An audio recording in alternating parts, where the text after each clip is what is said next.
Hey my people, how you doing? I hope you're having a damn good day. Welcome back to episode number 7 of the Leicester City Career Mode, and we start off on the back end of January. I know we made no signings in the last episode, but the wait is over. We're going in for 2 players in this one, and the first one is replacing James Justin, who left for Arsenal. We're replacing him with Kai Wagner, currently playing in the MLS.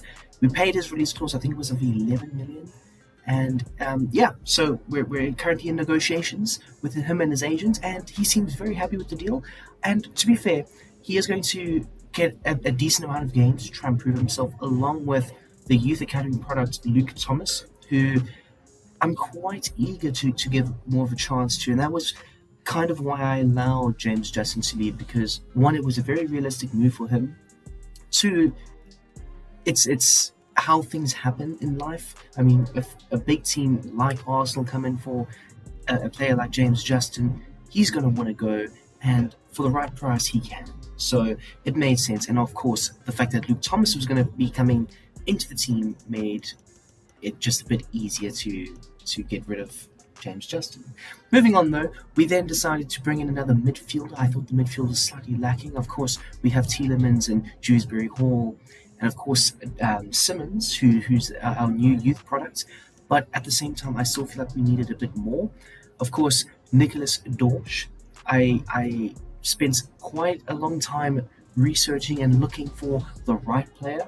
And the fact that we're going German with our 2 new signings, our first transfers of this series, it speaks a lot, because I know it says he's a DM, I am planning on making him a central midfielder, so it should be good nonetheless. I am very excited to see how he can play. I think he will fit into this team quite well.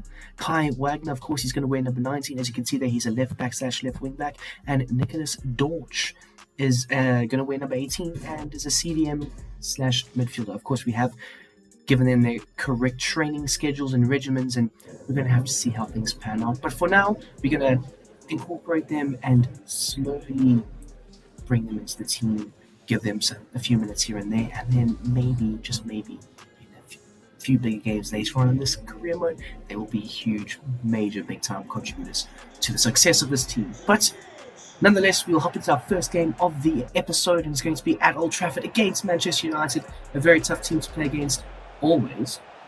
But somehow, against Manchester United in this year's FIFA, I seem to do incredibly well regardless. And it does take a moment of magic. 21 minutes gone by, Harvey Barnes from distance loops it over David De Gea, because this United defense was quite set, quite compact, and it just takes a moment of individual brilliance from the likes of Harvey Barnes, and just over the head of Rafael Varane, and just over the fingertips of David De Gea into the back of the net. Very elated with that. And I must say, this was a very tight, close game in that first half. I mean, there were a few chances that went begging. Maybe United could have done a bit better. But in the second half, it kind of just swung in our favour as we started creating a bit more chances. I think the substitution of Patson Daka really did help because of his elite pace. I mean, he's got raw pace, and he just runs at a play. And I mean, United were playing the refrigerator Harry Maguire. So the fact that Patson Daka was able to just absolutely expose the likes of Maguire like he's done right here for this goal, it just goes to show that with the right tactics and right mindset, anything can happen. And we're 3-0 up at Old Trafford. Keep that in mind. At Old Trafford, a very tough place to go, a very tough place to be nonetheless, where the crowd gets in it, and the players, they want to get stuck in and break ankles and tear up limbs and stuff. And I mean, we're currently cruising. I mean, Tielemans there with a great goal. As you can see, we've brought on Nicholas Dorsch for his debut game, and a simple ball over the top from Yuri Tielemans to Patson Daka exposes Harry Maguire yet again. I love the fact that he got stuck into Harry Maguire. He made sure all the runs that he made came off the shoulder of the former Leicester City man himself. So great tactical battle there, and a 5-0 drubbing at Old Trafford. That's what we just done to Manchester United. And of course, Patson Daka was elite in the second half performance. Second half to remember, but of course, it was an elite team performance. You can't go away to Old Trafford and win with individual brilliance, let alone win 5-0 with individual brilliance. It's not to be. So very happy with that. Then we head on into the very big game against Aston Villa. And as you can see right here, right now, Dewsbury Hall feeling a bit of pressure by the new signing of Nicholas Dorsch. And he's put his name on the score sheet, so he's definitely proving himself. And that's what I want. I want competition for places because nobody is safe. I mean, James Maddison, if he starts underperforming and we potentially have a nice new bright signing that comes in, I don't mind starting that player. Or just say, I don't know, Daka doesn't do well. We have the likes of Kelechi and Nacho to try and be a better player. And that's what I want. I want a lot more of that. And against Aston Villa, though, we were very much on top. Very much on top. They created very fine few chances, very little. But when they did, they were average. You know, it's a very Steven Gerrard-esque type thing to do. Just take a bunch of really good players and make them very average. And to compound the averageness, I don't know how or why this penalty was given, but it was. I mean, Leicester City were very much the better team in this one. And the fact that Coutinho has gone around my defender, or Harvey Barnes, I should say, and kicked the ground and fallen over, and the refs pointed to the spot, it's a farce. It's absolutely atrocious. Terrible decision making.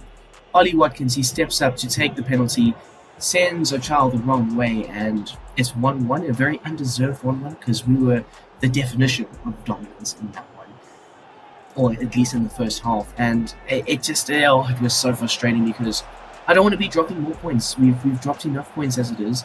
If we are trying to push for that top 4 spot that's eluded Leicester City in the past, we need to win games like this. And speaking of Kelechi Iheanacho earlier, he pops up with a great header, a towering header over the defender.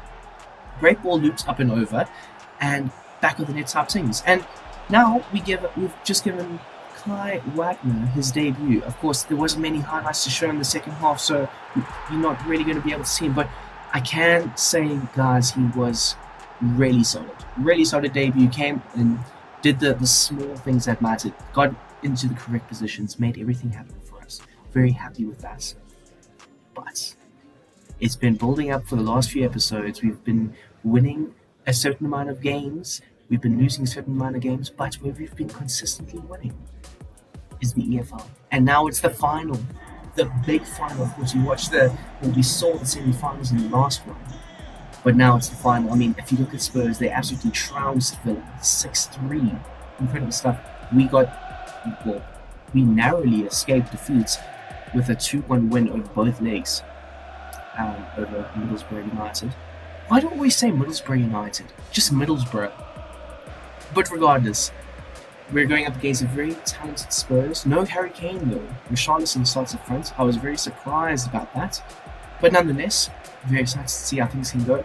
Jamie Vardy, the captain in today's game. It's going to be quite a momentous occasion if we can manage to beat Spurs, because that will mean he's won the Premier League, the EFL Cup, of course, and then the FA Cup a few seasons ago. And that's what we want. We want to continue to build on his legacy, his legend status, and everything. And 21 minutes gone by, great opening opportunity, and a bit of luck for the likes of Harvey Barnes. You always need a bit of luck if you want to have a very good career. And Harvey Barnes hits it straight at Hugo Lloris, and it rebounds and ricochets straight back to him and smashes it home into an empty net for a 1-0 lead. And then we make it 2 in quick succession. Spurs don't know what have hit them. We came out firing on all cylinders. Jamie Vardy, of course, the man to tuck it away, 2-0. And as you can see there, at half-time, very, very comfortable in this game. Spurs creating next to nothing. We have got more passes, more tackles. We're running more than them. We're winning more tackles than them. We're just more hungry for this victory. And of course, it's a proper Spurs' performance as we are currently winning 3-0 in the EFL Cup Final. Absolutely insane. Jamie Vardy with a brace to celebrate his first EFL Cup, potentially. I mean, Spurs, this was their best attack of the game, and they were kind of out of the game because there's like 4 minutes to go in this one, and that would be that, really. So at the end of the day, I'm quite happy with this team. We've got a trophy for our first trophy of the season. Luke Thomas did incredibly well. It's going to be very interesting to see how Kai Wagner and Luke Thomas can battle it out for that left back spot, especially the starting left back spot. And Nicholas Dortch, she came on solid as a rock. I'm very excited to see if he'll go up as time goes by and as we convert him into a central midfielder, because his ball playing skills are insane.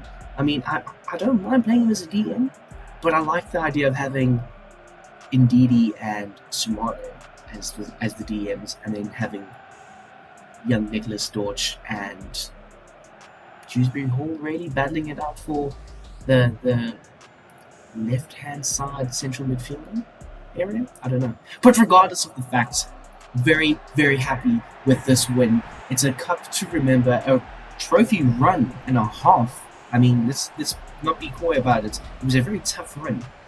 And I think we've passed this with flying colours, people. Absolutely elated. Leave a like for the first Leicester City trophy of the series. Please, that would be really great. Leave a comment if you would like to. And of course, people, it's going to be sick the more we win, of course. But very happy with the performance. Like Tottenham's performance, though, that is something to cry about if you're a Spurs fan, because they were not good whatsoever. And then we would finish off the episode right here, right now, with a 3-0 win against Stoke City in the FA Cup. So anyway, peeps, I hope you have a great day. I'm out. Deuces!